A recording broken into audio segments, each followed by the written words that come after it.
पैसा है आपके पास, और कहते हो पैसे से सब काम हम कर लेंगे, और बीमारी जब आएगी तो हमको कोई तकलीफ नहीं होगी, पैसे के बल पर अच्छे अस्पताल में इलाज करा लेंगे, कोई दर्द पीड़ा नहीं होगा। पैसा है और बीमारी आई, तकलीफ हुआ, फोन कर दिया, दरवाजे पर हेलीकॉप्टर खड़ा हो गया और बैठा करके ले गया। दिल्ली जैसे शहरों में बड़े बड़े अस्पताल जो बने हुए, उनके छत के ऊपर हवाई अड्डा बना हुआ है, उसी पर उतार दिया। स्टेशन लिए हुए खड़े हैं वहां पहले से कर्मचारी, और लेटा करके ले गए।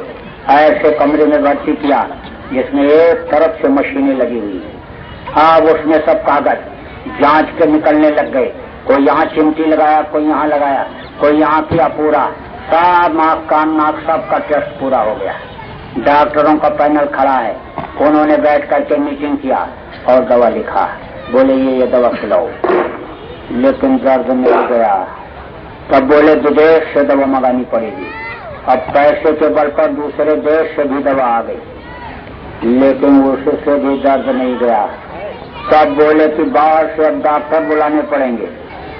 पैसे के बल पर कुछ ही घंटों में बाहर से डॉक्टर भी आ गया, और उसने कहा घबराने की बात नहीं है, ऐसा इंजेक्शन इनको लगाऊंगा कि आराम मिल जाएगा। 3 घंटे तो वे सोएंगे, बिल्कुल आराम मिलेगा इनको। इंजेक्शन लगा करके डॉक्टर चला गया। वो भी सोचा हारा थकाया हूँ, 2 घंटा आराम कर लूँ, लेकिन जैसे आधा घंटा बीता बस फिर दर्द चालू हो गया। आज चिल्लाए, चिल्लाने पर सब दौड़ पड़े, बाहर निकले, अफरा तफरी मची। रिश्तेदार घर के लोग जो बैठे हुए अस्पताल के बाहर, बोले क्या हो गया, और बोले दर्द बहुत बढ़ गया। वो लोग भी डॉक्टर के पास पहुंचे। अब वो अमेरिका का आया हुआ डॉक्टर भी सोच रहा है कि भाई मैं तो इंजेक्शन अमेरिका से ही लेकर के आया, इसलिए कि हिंदुस्तान की दवाओं पर मुझको भरोसा नहीं था। डालते कुछ हैं और ऊपर रैपर पर कागज पर पैकिंग में कुछ लिखते हैं, मुझे भरोसा नहीं था। लेकिन ये अमेरिका का इंजेक्शन कैसे फेल हो गया? जितने लोगों को मैंने लगाया सबके लिए कामयाब रहा, इसके ऊपर कैसे फेल हो गया? ये सोचता है चलो कोई बात नहीं, दोबारा दूसरा लगाता हूँ। दूसरा लगा करके जैसे गया, बस 1 घंटा भी नहीं हुआ, फिर चिल्लाने लगा, फिर चिल्लाने लगा। और वो अमेरिका का आया हुआ डॉक्टर भी सोच रहा है क्या करे। तो जो मौसम के बदलाव से या खाने पीने की बदपरहेजी से रोग हो जाता है, वो तो दवा से ठीक हो जाता है, लेकिन जो कर्म रोग होते हैं उसकी सजा मिलती है। कर्म प्रधान विश्व रच राखा, जो जस 310 खर्चा खा। इसीलिए कहा गया भाई बुरे कर्म मत करो, मारो मत, काटो मत, सताओ मत, बद दुखाओ, मेहनत और ईमानदारी पर भरोसा रखो, मेहनत और ईमानदारी से कमाओ और खाओ तो सुखी रहोगे। तो कर्मों की सजा मिल जाती है नरकों में, और फिर वहाँ से 84 जाना पड़ता। कुत्ता, बिल्ली, कीड़ा मकोड़ा, मनुष्य शरीर अन्य पाने से पहले माँ के पेट में 9 महीने बहादुर की पक्षी की तरह से लटकना पड़ता है, उसके बाद तब ये शरीर मिलता है। अब अगर इसको नहीं समझ सके कि किस काम के लिए मिला, तो समय निकल जाएगा। ये दिन और रात रूपी चूहे उम्र को काट करके खत्म कर दे रहे। इसलिए आप लोगों को, जिनको गुरु महाराज ने नाम दान दिया, आप लोग भजन करो, सुबह और शाम भजन करो, और लोगों को कराओ। जो अपने गुरु भाई हैं यहाँ नहीं आए हैं, उनको भी इस काम में लगाओ, क्योंकि वो अगर भटक गए, अपने ही भाई हैं, गुरु भाई हैं, अगर भटक जाएंगे तो आपको दोष लगेगा कि भाई भाई को संभाल नहीं पाया। इसलिए उनको भी संभालो। 1 घंटा सुबह शाम जो गुरु महाराज ने आदेश दिया था, उसका पालन आप सब लोग करो और लोगों को कराओ। देखो गुरु महाराज की बात हर आदमी उसको नहीं समझ सकता है। जो निश्चल भाव, निर्मल मन जम से तो हिम्मत पावा, मोह कपट छल छिद्र न भावा, जिसका निर्मल हृदय रहा वो तो समझ गया। और जो अन्य निर्मल हृदय वाले नहीं थे, वो अन्य भूल और वरम में पड़ गए। कहते हैं गुरु महाराज जिंदा हैं और गुरु महाराज आएंगे, गुरु महाराज सतयुग लाएंगे। उन्होंने कहा था मैं सतयुग लाऊंगा। गुरु महाराज ने कहा था मैं 400 साल जिंदा रहूंगा। अरे भाई, गुरु महाराज ने कहा था कि मैं सतयुग लाऊंगा, तो सतयुग वो लाएंगे? यह तो नहीं कहा था कि इसी शरीर से सतयुग लाऊंगा। यह तो नहीं कहा था कि इस शरीर से मैं 400 साल तक जिंदा रहूंगा। यह तो नहीं कहा था उन्होंने। कहा था जरूरत पड़ेगी तो मैं 400 साल तक रहूंगा। तो गुरु एक पावर होती है।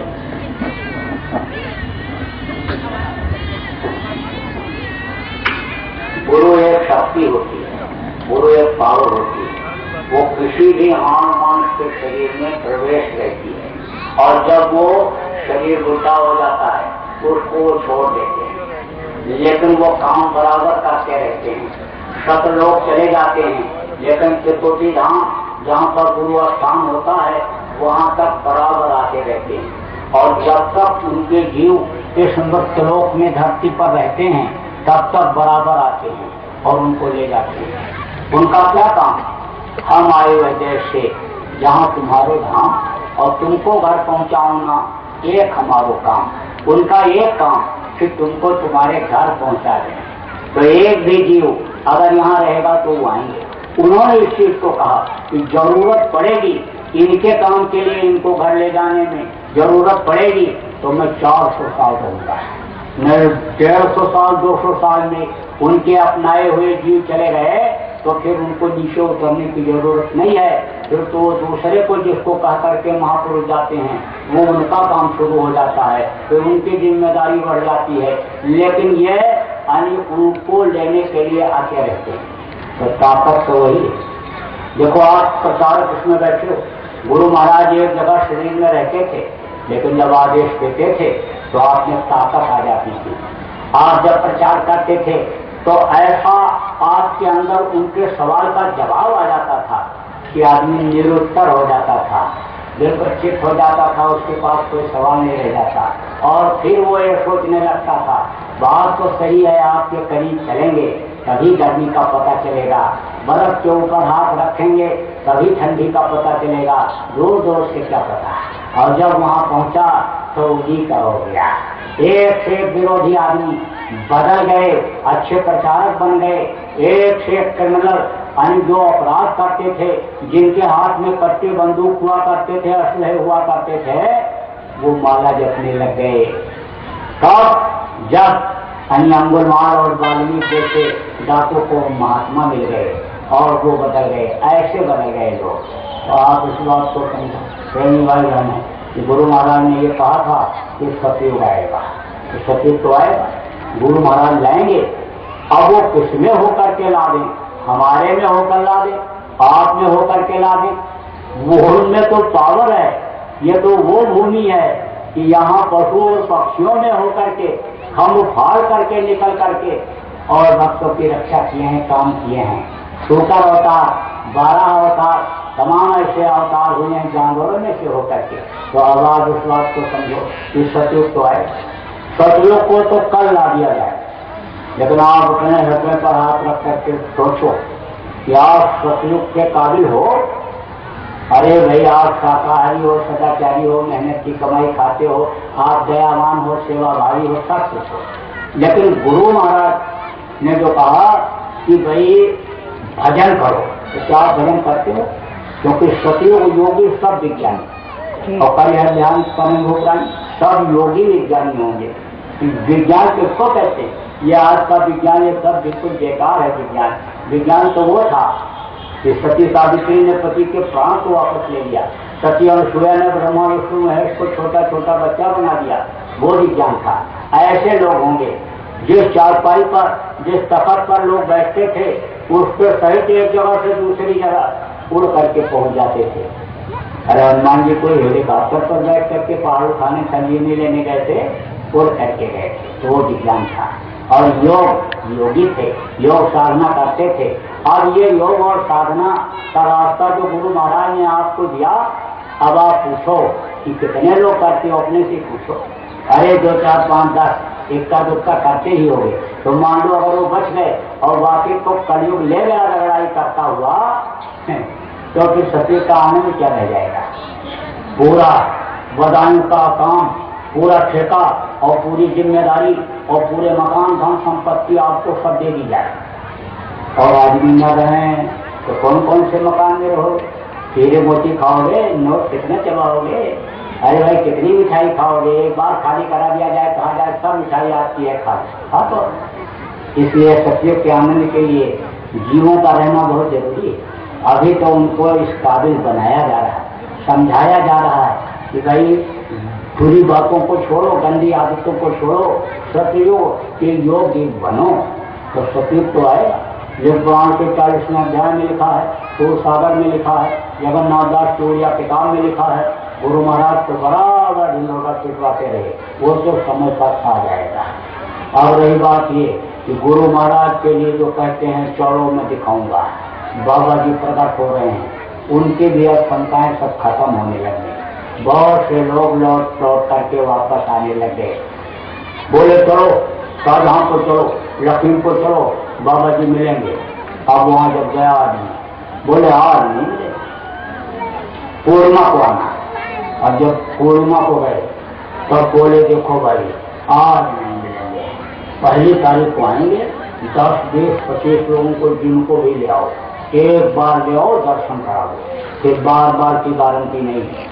अब आदमी गया, इसी बात का प्रचार किया, जो सतयुग आएगा जय गुरुदेव नाम प्रभु का है और शाकाहारी रहना, ये प्रचार करता रहा। बस केवल एक बात में लग गया कि बाबा जी आ रहे हैं, प्रकट हो रहे हैं, बाबा जी जिंदा हैं। और उनको जो जलाया वो प्लास्टिक का पुतला था, कागज का पुतला था, ये सब तरह तरह से, और ये लोग जो है उनको गायब कर दिए और बाबा जी अभी हैं और ये उनको लेकर चले गए और सुरक्षित रखे हुए हैं। चलो सब लोग चलो चलो चलो। अब अभी तक तो प्रचारक के ऊपर विश्वास किया, ताज भी पहना विचार, ताज भी पहना फैशन के युग में और प्रचार करता रहा। और बाबा जी के पास हम गए और दया दुआ दिलाता रहा, हमारे धन में, पुत्र में, परिवार में बढ़ोतरी हुई, यही माध्यम बना हमको ले जाने में। तो चलो एक बार देखा हूँ। आज 10, 20, 25 लोग जब गए वहाँ, तब वो लोग बोले देखो आज नहीं आएंगे, बड़ी कानूनी अड़चन आ गई, अब तो रुपया इकट्ठा करो, पैसा, आपको क्या मालूम मुकदमा भी करना पड़े और अपना समाज बनाओ, अपने लोगों को इकट्ठा करो, जरूरत पड़ेगी तो झंडा डंडा भी लेकर के चलना पड़ेगा। आज नहीं आएंगे भैया, अब आप लोग जाओ। अब कोई पानी भी नहीं पूछा, रोटी भी नहीं पूछा। जब भूखे आदमी वापस लौटा तो भूखे को तो गुस्सा आता ही है, और लोग उसके ऊपर बरसने लगे, तू लाया परेशान कर दिया यहाँ पर, न कोई सवारी का साधन, न खाने पीने का कोई इंतजाम, तू बताए होता तो रोटी बांध के लेता, चना चबेना लेके आता। तो समझदार आदमी ने कहा भाई इसको मत डांटो, इसकी क्या गलती है, ये तो भावुकता में बोल गया। और वो लोगों ने समझाना शुरू किया, कहा देख मैंने इनको देख लिया, ये सब स्वार्थी आदमी हैं, ये कोई काम के नहीं है तेरे, इनके चक्कर में तू क्यों पड़ता है? जब गुरु महाराज ने तुझको रास्ता दे दिया भजन करने का तो तू आंख बंद कर और अंतर में गुरु से मिल, अंतर में मिलेंगे वो। अरे अंतर में, और जब तक अंतर में नहीं मिलेंगे, जब तक अंधेरा रहेगा तब तक अन्य भ्रम रहेगा। उजाला हो जाता है तो जैसे रात को कहीं कहीं जा रहा है आदमी और मिट्टी की ढेर लगी है और उसको भ्रम हो गया है कि ये आदमी बैठा हुआ है, तो उसकी पगड़ी भी दिखाई पड़ती है, हाथ पैर भी दिखाई पड़ता है, लेकिन टॉर्च जला दिया तो वो मिट्टी की ढेर दिख जाती है। तब जब उसने समझाया और गुरु महाराज के सब बातों को याद कराया, तब वो कहा बात तो सही है। कई लोग मेरे पास आए और बोले बिल्कुल ये साफ हो गया, अब कुछ नहीं रह गया। अच्छे अच्छे पढ़े लिखे लोग, डॉक्टर, वकील, ऐसे वो लोग भी भ्रम में पड़ रहे थे। और कुछ लोग ऐसे भी आए, बोले मैंने आपको भी बहुत गाली दिया, बहुत गाली दिया, लेकिन भ्रम में था, भ्रम में, अब मेरा भ्रम दूर हो गया, आप मुझे माफ कर दीजिए।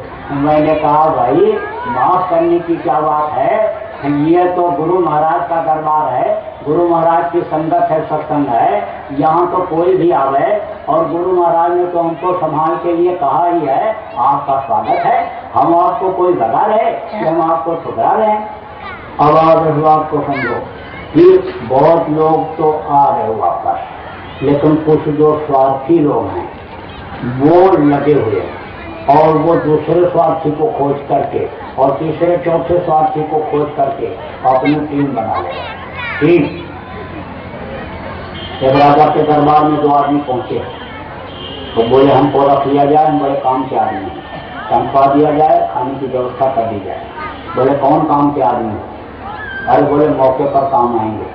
अरे कुछ तो बताओगे? बताओगे नहीं तो नहीं रखा जाएगा। तभी एक ने कहा मैं झूठ बोलता हूँ। राजा ने कहा झूठे की जरूरत नहीं है। दूसरे से पूछा तो इसको क्यों रखा जाए? बोला मैं झूठ को सच करता हूँ। बोले तो इसको भी नहीं रखूंगा। तो मंत्री ने कहा देख लिया जाए कैसे झूठ बोलता है, कैसे सच करता है, देखा तो जाए काबिलियत एक दूसरे की। आप हुक्म करो तो हम इससे कहें। बोले ठीक है।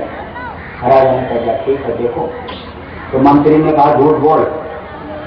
और झूठ बोलने वाले ने कहा सरकार राजस्थान में ऊंटों का काफिला जा रहा था और पानी बरसा तो अब ऊंट जलकर मर गए। राजा ने कहा ये कैसे होगा? कोई भी थोड़ा बरसा कि आप और प्रज्वलित होगी? अरे पानी बरसने से कैसे ऊंट जल के मरेंगे भैया? तो उसके कहा तू सच करेगा? अब देखो दिमाग कैसा लगाया, कैसा। कुछ लोग दिमाग का ही रोटी खाते हैं, एक जगह बैठे रहते फितूर रहते, इधर उधर से आदमी को देखते ही पहचान जाते हैं कि किस जो दिमाग का आदमी है, बस उसी तरह की बात करते हैं। और ऐसा लोग लालच उसको दे देते हैं, पेट में घुस करके और फिर बगल से छुरी मार देते हैं, ठीक हो जाता है और जेब खाली कर लेते हैं। आवाज उस बात को समझो कि उसने दूसरे ने कहा सरकार बिल्कुल सत्य है। ऊंट जो रेगिस्तान में जा रहे थे उसके ऊपर चूना लगा हुआ था, और जब पानी बरसा तो चूना गर्म हुआ और बस उसी गर्मी से ऊंट सजा कर मर गया। ऐसे देखो सच कर दिया, कैसे सच कर दिया दिमाग से। ऐसे ही दिमाग से सच करते पहुंचते कहते चलो तो कहते तुमने देखा? हाँ मैं देखा। आवाज तो बिल्कुल गुरु महाराज ही जैसी है, रूप बदल थोड़ा बदल रहा है, बॉडी भी उसी तरह की है, बिल्कुल उसी तरह। चेहरा थोड़ा है बदल रहा है, बस कुछ दिन में बदल जाएगा, वैसे ही हो जाएगा। गुरु महाराज आवाज तो समझो ये समाज बना रहे और सबके स्वार्थ में। अब कैसे नहीं स्वार्थ में ये भी बता दूं। जिन लोगों ने गुरु महाराज के शरीर छोड़ने के बाद गुरु महाराज को नहलाया धुलाया अपने हाथों से और कपड़ा लपेटा और ले जाकर के अग्नि को समर्पित किया, चिता में जलाया, वही लोग कहने लग जाएं कि गुरु महाराज जिंदा हैं तो स्वार्थी नहीं माना जाएगा तो और क्या माना जाएगा? अरे उसी समय देखे कि ये चमड़े का है, हड्डी का है शरीर, कि मिट्टी का पुतला है कि प्लास्टिक का है, वो तो हाथ लगाने से ही मालूम हो जाता है। तो उस समय क्यों नहीं चिल्लाए कि ये मिट्टी का है और ये यानी प्लास्टिक का है? वो है स्वार्थी और वो अपनी टीम बना रहे। टीम। आप इस बात को समझो कि अभी तो पैसा इकट्ठा करने के लिए कह रहे हैं आदमी इकट्ठा, और जब इलेक्शन आएगा तब कहेंगे कि हमको एमएलए बना दो, एमपी बना दो, और जब हम लोकसभा में जाएंगे, विधानसभा में जाएंगे और वहां आवाज लगाएंगे तब बाबा जी निकलेंगे, सब निकलेंगे। एक आदमी की कट गई नाक, दूसरे ने पूछा नाक कैसे कट गई? बोला कट नहीं गई, मैंने कटवा लिया। नाक कटवा लिया? नाक जैसी थी तुमने कटवा लिया? हाँ कटवा लिया। किस लिए कटवा लिया? कि भगवान का दर्शन हो जाए।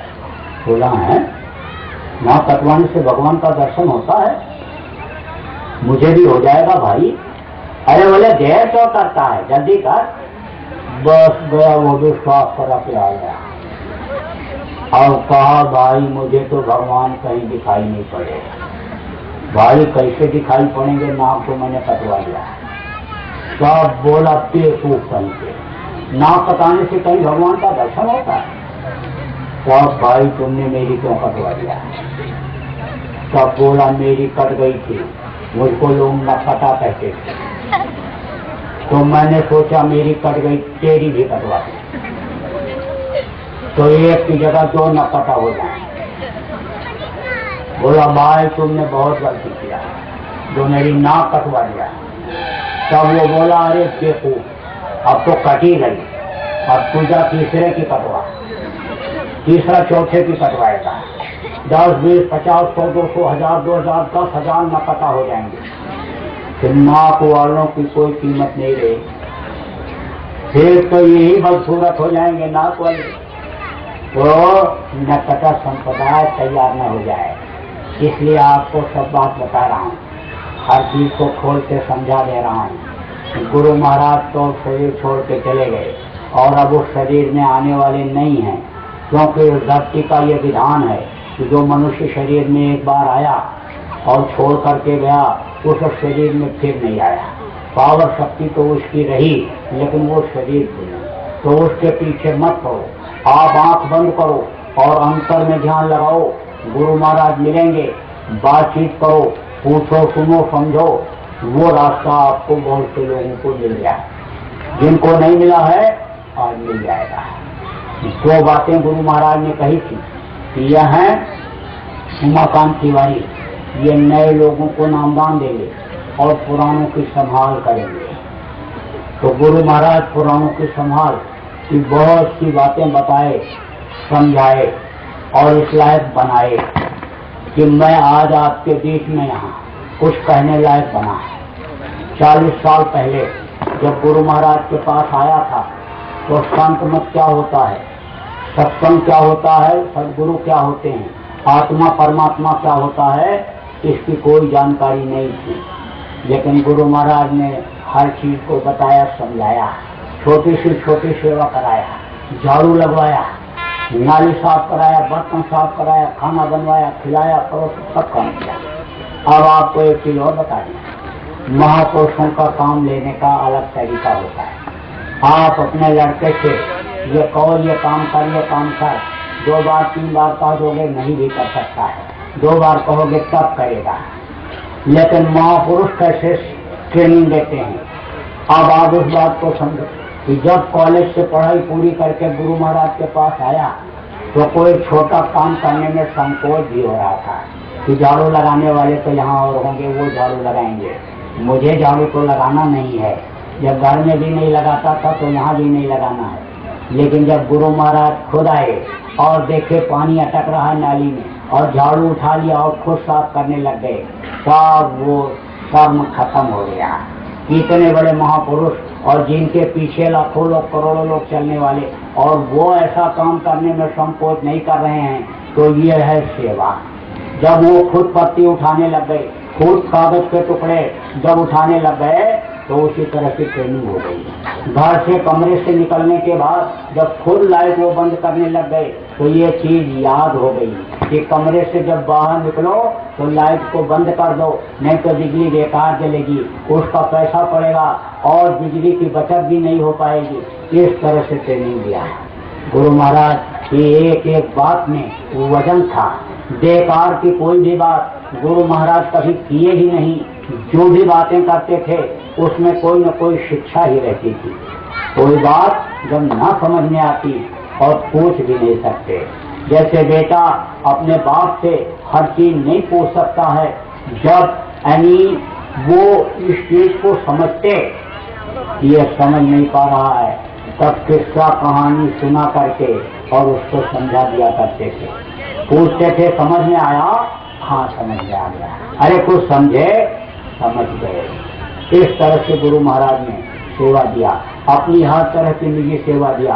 गुरु महाराज काफिले में जाते, अपने साथ ले जाते, काफिले की पूरी व्यवस्था, आश्रम की व्यवस्था, उसकी जिम्मेदारियां, जानवरों की, गौशाला की, भंडारे की, गाड़ियों की मरम्मत, सामान मंगाना, रुपए पैसे के लेने देने का भी काम गुरु महाराज ने सौंपा।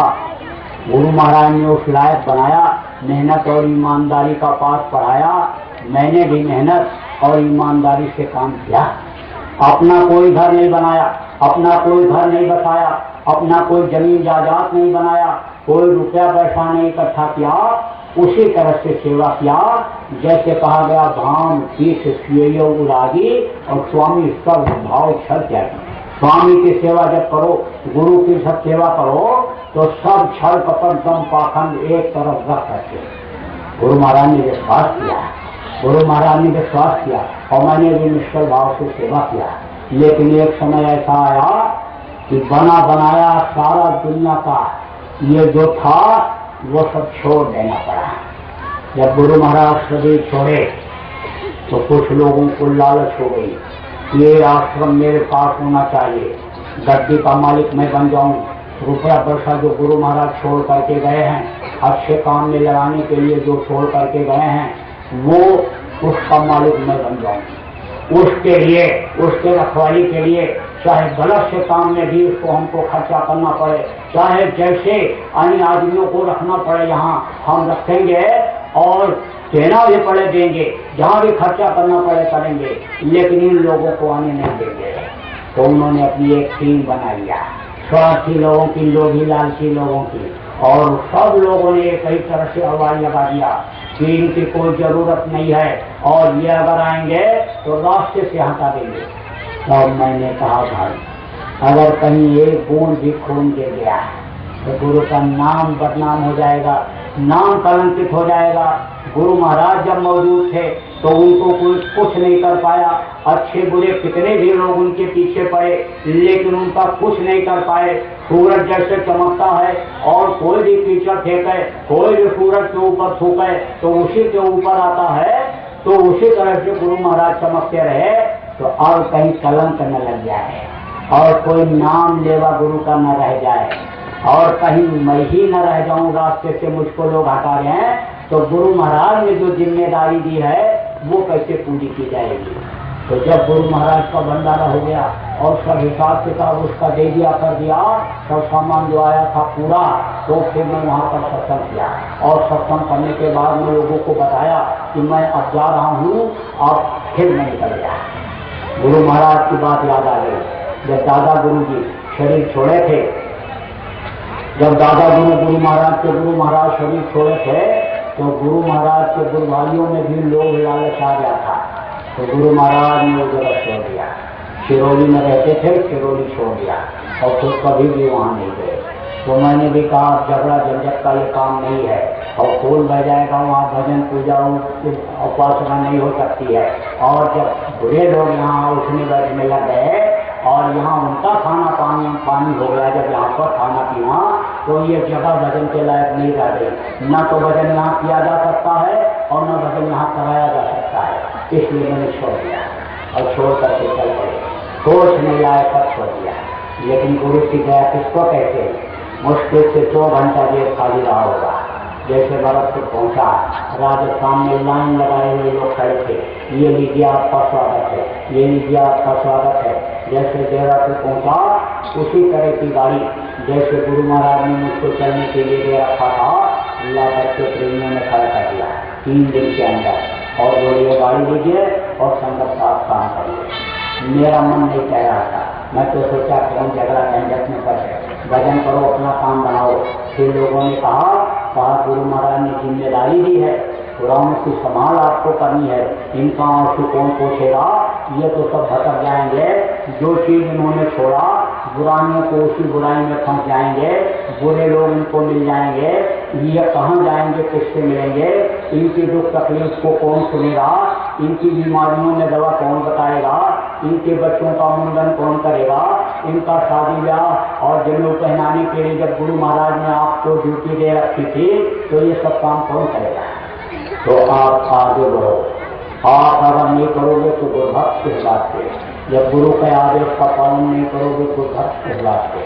तब मैं निकला और जगह जगह पर गया और गुरु की दया का अनुभव किया, लोगों को समझाया बताया। जो लोग भजन नहीं करते थे वे लोग भी भजन जब करने लगे और लोगों को अंदर से दया मिलने लग गई, अनुभूति होने लग गई, बीमारी तकलीफ में लोगों को लाभ मिलने लग गया, बिगड़े काम लोगों के बनने लग गए, तब सुकून मिला, थोड़ा शांति मिली थोड़ी। फिर जगह जगह जब कार्यक्रम करने लग गया तो लोगों ने कहा नामदान कब दोगे, अब तो नामदान की जरूरत है, हमको नामदान चाहिए। मैंने कहा जब अंदर में आदेश हो जाएगा तब गुरु महाराज जब कहेंगे तब नामदान दूंगा। आज गुरु पूर्णिमा, नामदान देने की बिल्कुल इच्छा नहीं थी, बोझा बहुत आता है, लेकिन जब गुरु महाराज की ऐसी मौज हो गई कि अवतार उतार दे और सफेद पहन लो सफेद और नामदान दे, जब ये हो गया कि देना तुम्ही को पड़ेगा और इनको अगर नामदान दे दोगे, भजन करने लग जाएंगे और बीच में अगर इनका शरीर भी छूट गया तो दोबारा मनुष्य शरीर मिल जाएगा, नर्क 84 से छुटकारा मिल जाएगा। और अगर इस गुरु पूर्णिमा को नहीं दोगे तो 1 साल हो जाएगा, फिर अगली गुरु पूर्णिमा से शुरू होगा। जब ऐसा मोह हमने देखा तो फिर मैं हाथ जोड़ दिया और कहा सब संभालना आपको पड़ेगा, आप ही सब कुछ हो, मैं तो कुछ नहीं हूँ, मैं तो आपके चरणों की धूल का यानी एक कण भी से छोटा टुकड़ा भी नहीं हूँ। तो नामदान देना शुरू कर दिया और चार पहनता था, जब हुक्म हुआ पहना और जब हुक्म हुआ तो उतार दिया, जैसा उन्होंने जिस तरह का बताया उसी तरह का ये पहन लिया और फिर नामदान देना शुरू कर दिया। जगह जगह नामदान दिया, बराबर चली रहा हूँ और नामदान जगह जगह दे रहा हूँ। जो कर रहे हैं उनको फायदा भी दिख रहा है, फोन आ रहे हैं, बता भी रहे हैं, लोग दिखाई पड़ा नहीं पड़ा, कोई पूछता भी है कि अब फंस गया आप क्या करूँ। फिर वो जब फिर लगाता है करता है तो कहता वहाँ पहुँच तो गए, दर्शन तो हो रहा है लेकिन वो जो का बोल ले रहा है उस लोग का मालिक बोल रहे हैं ऐसे फोन आ रहे, तो चैलेंज करो मिला तो फोन नंबर दे दूंगा, बात करें। तो दया तो खूब हो रही है, नयों पर भी हो रही है और पुरानों पर भी हो रही है। तो अब आप इस बात को समझो कि नामदान तो मैं लोगों को जो आप आए हो दूंगा, लेकिन पुराने ये सोच लो कि मैं आपका गुरु हो गया तो मैं तो आपका गुरु हो ही नहीं सकता। पुराने जो गुरु महाराज के नामदानी हो उनका तो मैं गुरुभाई ही बनूंगा, बाहर की ये सब संभाल करता रहूंगा। बच्चे का मुंडन, बच्चे का नाम रखना, बीमार को दवा बता दूंगा, कोई बाधा है निकलने का उपाय बता दूंगा, कोई समस्या है आपको सुनूंगा और उसका समाधान बताऊंगा। आप ऐसा कर्म करोगे जैसा बताया जाएगा, फायदा दिखेगा, ये तो सब मैं करता रहूंगा। लेकिन कहो आत्मा की संभाल, तो ये जिनकी तस्वीर लगी हुई फोटो गुरु महाराज ये करेंगे, इनको देख लो, इनको हृदय में बसाना, इनको मस्तक पर सवार रख करके चलना, तो आपका दीन भी बनेगा और आपकी दुनिया भी बनेगी। ये बात समझिए। तो मोटी मोटी बात आपको बताऊंगा, ज्यादा समय नहीं होगा। तो जो नए लोग आप आए हो आपको नामदान दूंगा। आप ये सोचो कि हमको चेला बनाने आ गए, ऐसा कुछ नहीं। आपका गुरु बनने और आपको चेला बनाने नहीं आया, गुरु महाराज के आदेश का पालन कर गया। तो उन्होंने कहा था नामदान देना, इसलिए आया। आप सोचो कि अभी हम मांगेंगे, आपसे क्या मांगेगा? कोई लोटा धोते अंगोटी नहीं, कोई सज्जादान, गौदान, गजदान, घोड़ादान नहीं मांग रहा हूँ आपसे। आप तो मांगते रहते हो जिंदा, उसी से मैं ही मांग लूंगा। धरणी जान और देखिए, कानों सदै दिखार और दाता केवल सदगुरु भेद न माने हार। जहां तक नजर दौड़ो सब माफ को मांगने वाले ही मिलेंगे। जो देखो इबादत करते हैं तो भी ऐसे मांगते रहते हैं, ऐसे अल्लाह अकबर बोलते तो भी ऐसे नियत मांगे रहते हैं उससे कि कुछ मिले। बड़े बड़े राजा महाराजा वो भी मांगते रहते, शेख साहूकार वो भी मांगते रहते, पंडित मुल्ला पुजारी जिनको रिद्धि सिद्धि भी मिली है वो भी कुछ न कुछ मांगते रहते। दाता केवल सत्य, जो सदगुरु होते किसी से नहीं मांगते, वो देते ही नहीं। तो इन्हीं से मांग लो ना गुरु महाराज। हाँ, तो हमको कोई मांगने बाहर की जरूरत भी नहीं, देखो 65 साल की उम्र हो गई, आप तो बस 2 रोटी मिले, बहुत दिनों से 24 घंटे में 2 रोटी खाया और अभी वही, और ये कपड़ा इतना लोग दे देते हैं कि मैं दूसरे को देता हूँ और कितने लोगों को तो मुझे समझ नहीं आता। तो फिर उसको क्या मांगने की जरूरत है? कोई इच्छा दिया इसीलिए रह गई, तो आप क्या मांगूंगा? और यदि मैंने देखा कि कल अगर हमको किसी चीज की जरूरत है तो वो चीज मेरे लिए आज ही मिल जाती है, तो फिर मैं क्या मांगूंगा आपसे? लेकिन ये जरूर है कि अगर आप देना चाहते हो तो अपनी बुराइयों को दे दो, बुराइयों को दे दो, वो बुराइयों को आप दे दो। मैं तो बुराइयों को आपसे लेकर के और बर्दाश्त तो नहीं कर सकता हूँ, लेकिन उस मालिक को सौंप दूंगा और उसी से आप भी प्रार्थना कर लो कि ये बुराइयां जो मैंने की हैं इसके लिए आप मुझे माफी दे दो, क्षमा मांग लो उस मालिक से कि अब मैं गलती नहीं करूंगा। अभी तक जो मैंने मांस खाया, मछली खाया, अंडा खाया, शराब पिया था, अफीम का सेवन किया, जो मैंने दूसरे की लड़की बहू बेटी को मैंने जो बर्बाद किया, ये काम अब मैं नहीं करूंगा। आज ही तौबा कर लो, आज ही माफी मांग लो उससे। देखो मांस मनुष्य का भोजन नहीं, जब से लोग मांस खाने लगे बुद्धि लोगों की खराब हो गई, बीमारियां बहुत बढ़ गई। जितने अस्पताल खुलते चले जा रहे, जितने नर्सिंग होम खुलते चले जा रहे, जितने डॉक्टर पढ़ कर के निकलते चले जा रहे, उतनी बीमारियां बढ़ती चली जा रही। डॉक्टर जो खून टेस्ट कराता है तो देखता है तो कहता है इसमें तो जानवरों का खून का अंश मिला है और आदमी का भी है, और सोचता है कि आदमी की दवा खिलाने पर तो फायदा नहीं हो रहा, और जानवरों के लिए जो दवा बनाई गई उसको खिलाऊं तो भी मरेगा। अब वो समझ नहीं पा रहा है। दवा तो देखा जा रहा है कि कोई न कोई चलो लग जाए। डॉक्टरों का यह सिद्धांत है।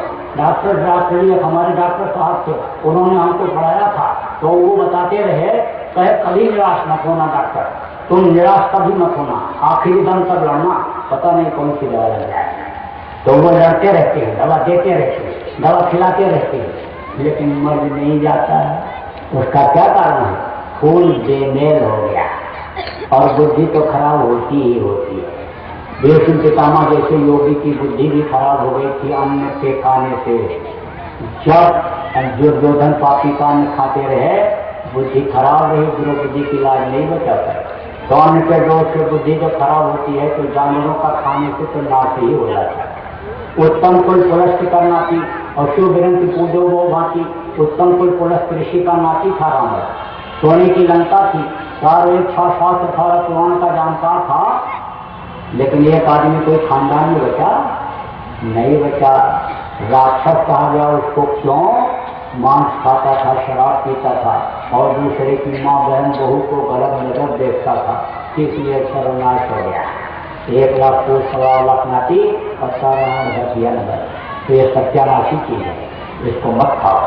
इस मंदिर को गंदा मत करो, ये उसका दिया हुआ असर मखलूकात जो नारायणी शरीर है ये, और इसी में वो मालिक मिलता है, इसी में हूर परियों का दीदार होता है, इसी में अनहद वेदवाणी कलमा खुदाई आवाज गलबी आवाज जिसको कहा गया, इसी में सुनाई पड़ता है। 24 घंटे वो बात देता रहता है, बुलाता रहता है अपनी तरफ, आ जाओ आ जाओ आ जाओ। हुस्न खुद बेताब है, जलवा दिखाने के लिए इश्क का ज़ौक़ नज़ारा मुफ्त में बदनाम है। इसलिए उसने कहा कि इश्क करो उससे, उसने तो तेरे से इश्क कर लिया और अपनी तरफ वो बुला रहा है, और तू अली उसकी तरफ ध्यान नहीं दे रहा है। वो तो बेताब है जलवा दिखाने के लिए, जलवा दिखाने के लिए। वो तो आपको परे ले जाना चाहता है, पर लय करना चाहता, पर लय ऊपर की तरफ, यानी लय हो जाओ उसमें, वो तो आपको करना चाहता है। तो आवाज सुनी तो और जो हुआ गुनाह गुनाह नहीं करेंगे। जो मारता है उसको भी उतना पाप, काटता है उसको भी उतना पाप, लाता है उसको भी उतना पाप, और जो बनाता है उसको भी उतना पाप, और खाता है उसको भी उतना ही पाप लगता है। तो आप बात सुनिए, मछली तालाब की सफाई के लिए बनाई, कोई भी गंदी चीज तालाब में डालोगे मछली आके खा जाएगी। आप जाओ उसमें टट्टी करके धोने के लिए, टट्टी का जो टुकड़ा नीचे गिरेगा मछली आएगी खा जाएगी। खखार के थूका, टीबी का मरीज जिसके थूक में अंदर के कीड़े टीबी के निकलते हैं, मछली खा जाएगी। कोई गाय मर गई तालाब नदी में बह के आ गई, कोई सुअर बह करके आ गया, कोई मुर्गी मुर्गा बह के आ गया, कोई कुत्ता सांप बिच्छू बह करके आ गया, तो मछली तो सब खा जाती है। आज किसी हिंदू से गाय के खाने के बारे में कहो, जय बजरंगबली बोलेगा, लाल दुपट्टा बांध के और कहेगा मारेंगे, घर तक जाएंगे, तुमने ऐसी बात क्यों कह दिया। मुसलमान से सुअर का नाम ले लो तो तोबा तोबा करेगा, और काली पट्टी बांध के अल्लाह अकबर बोल के तलवार लेकर तुम मारने के लिए तैयार हो जाए। लेकिन मछली खाने वालों से पूछो कि तुमने किस किस का मांस खाया, सोचो, दिल पर हाथ रख करके, तब फिर उसको ज्ञान हो जाएगा। ये तो बहुत गंदी चीज है। अंडा क्या है? ये यानी बहुत गंदी चीज। ये माताएं मासिक धर्म होती तो खराब खून इकट्ठा हो जाता है, तो उसका बच्चा बन जाता है, और मुर्गियों का खराब खून जब इकट्ठा होता है अंडा बन जाता है। और मुर्गी जहाँ चुनती है उसमें हर तरह के अनीब पड़े रहते हैं, मांस के टुकड़े भी, कीड़े मकोड़े भी और भी चीजें। उसको सुनती हुई मुर्गी को देखो, वो जो अनाज होगा या ऐसी कोई मेवा मिष्ठान वाली चीज होगी तो उसको ऐसे हटा देती है, और गंदी चीज को ये ऐसे ऐसे ऐसे करके खाती है, हटा करके ऐसे ऐसे उठा करके खाती है। और उससे बना खून और उसका बना खराब खून, और किसी से कहो कि मुर्गी का खराब खून पियोगे तो थप्पड़ मारेगा, पानी बकेगा। लेकिन ये वही खराब खून है, टट्टी और पेशाब का खराब हिस्सा, और मुर्गियों के खराब खून का यानी वो हिस्सा जब इकट्ठा होता है तब अंडा बन जाता है। डॉक्टर कहते हैं खाओगे ताकत आएगी, उससे ज्यादा ताकत मूंगफली में है। रात को चना भिगो और खिलाओ, लड़के को एक गिलास दूध खिलाओ, चेहरा लाल हो जाएगा। अंडा मत खिलाना। कभी भी डॉक्टर कितना भी कहे, ये सब जो अंडा खिलाने के लिए कहते हैं, ये मांस मछली जो खिलाने के लिए कहते हैं, सब अज्ञानी है, कोई ज्ञान इनको नहीं, ये सब अज्ञानी है। वैज्ञानिक जितने हैं ये डॉक्टर, ये अच्छे नहीं है, इनका कहना आप मत मानो। और लड़के को भी सिखा देना कि आमलेट अंडे से ही बनता है, नहीं तो स्कूल में जाएगा कोई लड़का आमलेट लाएगा और अपने टिफिन में से वो इसको दे देगा, ये उसको दे देगा, बस वो मंदिर को, जिस्मानी मस्जिद को गंदा कर देगा। इसलिए पहले से ही समझा करके रखो हर बात को। 1000 बुराई शराब, जो शराब पीता है, मांस खाता, बलात्कार करता, खून कतल करता, बाल बच्चों को मारता, जमीन जायदाद को देखता, बर्बाद करता है, 1000 बुराई शराब में। शराब अगर बंद कर दिया जाए तो 50% अपराध अभी खत्म, भ्रष्टाचार 50% अभी खत्म हो जाएगा। मुसलमान की किताब में लिखा है, एक कतरा भी शराब का अगर जिस्म पर पड़ जाए तो उसको काट करके फेंक दो। हिंदुओं के यहाँ लिखा है, गंगा जल कृत वारुण जाना और तदक न संत करते पाना। गंगा जल जैसे जल में चाहे शराब बनाया गया हो तो शिष्ट लोग नहीं पीते, अच्छे लोग नहीं पीते, नहीं पीना चाहिए, शराब मत पीना। और दूसरे की माँ बहन बहू को बुरा नजर मत देखो, उसके साथ मत संपर्क करना, ये आप चीज ये आप समझ। तो 5 नाम, नामदान की प्रक्रिया शुरू होती है, समझो आप इसको। 5 नाम, 5 रूप, 5 स्थान और 5 की आवाज। जिसका नाम होता है उसका रूप होता है, उसका स्थान होता है और उसकी आवाज होती है।